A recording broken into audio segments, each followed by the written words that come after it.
Joining me now from Davos, Switzerland, is Turning Point USA contributor Morgonn McMichael. Morgonn, welcome to the program. I know it's 1 o'clock in the morning in Davos, Switzerland, but I'm glad you're with me. Thank you.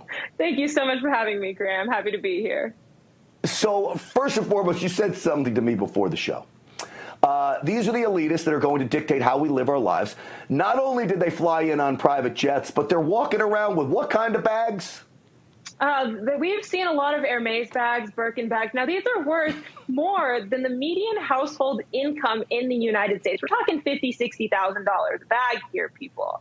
Now, one thing I also find funny when they fly in on these private jets is the airport isn't even in Davos. So then they have to take either a helicopter to land on the private helipad, which is then 30, 40 minutes outside of Davos, to where then they're picked up by their chauffeurs in gas vehicles. Now, when driving around to get to Davos from where I am, a little bit outside of the town, all we see is gas-powered vehicles. I've seen maybe 10 Teslas. And something on Teslas, they received a very low ESG score, and Elon Musk is not in attendance here and declined the invitation.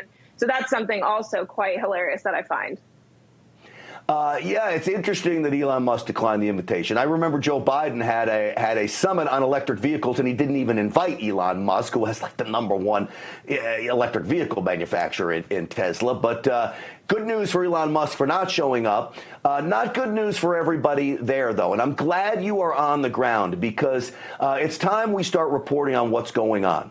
What do you think the ultimate goal is of the World Economic Forum? What are they plotting there, Morgonn? So they're plotting what is going to be these predictions in 2030. Now, I call these predictions their goals because in reality, every single speaker, every panelist, every person in the open forum, and everything that's being pushed out to the American people and worldwide is anything that goes along with the World Economic Forum's agenda, with those 8 predictions going towards 2030. Now, I can tell you, when they say that we'll eat less meat, they will not eat less meat, because I have yet to see a booth while walking around offering cricket meal or cricket snacks, for that matter, for all the elites to try. Yet that is what Bill Gates is working on funding for the United States. All right, so this is the hypocrisy that we get from them. They fly in on the jets. They've got Birkin bags. You say $50,000 a bag. My Lord, I'm in the wrong business, I guess. $50,000 bags. I know they want our firearms. They don't talk a lot about guns. Have you heard them talk about guns? But I know there's armed security everywhere, isn't there?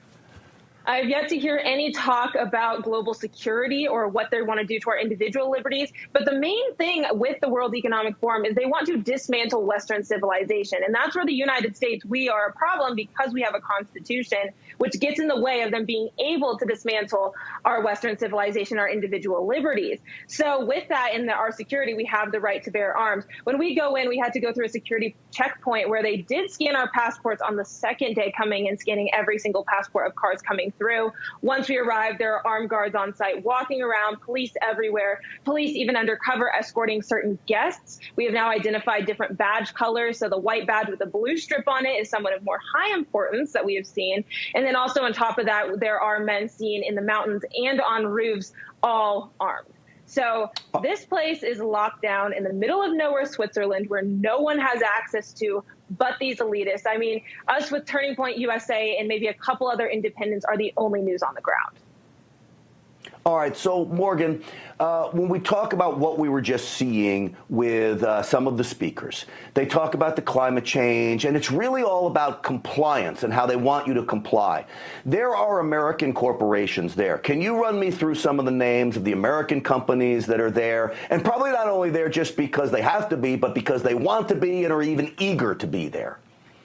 Yes, they're all gaining funding and some sort of traction while being here. For example, Meta, which is owned by Mark Zuckerberg, Facebook, Instagram, all under the Meta name, they are pushing the metaverse using AI and VR technology. Now, we were even doing some street interviews. Savannah Hernandez was doing street interviews, and she even heard someone talk about how the metaverse is the future and how we will even vacation in the metaverse, and all of our lives will take place in there because they want us to comply with what they want. They want us to sit at home and buy everything, be consumers, and then continue to live our lives miserably while they are doing whatever they want here in the Swiss Alps. And one thing that I find really interesting is while walking the promenade, they have almost created this utopian globalist society that they want to push. As soon as you get in, you have free food, you have free drinks, you have free everything. And this entire town has been transformed just for the week of the WEF.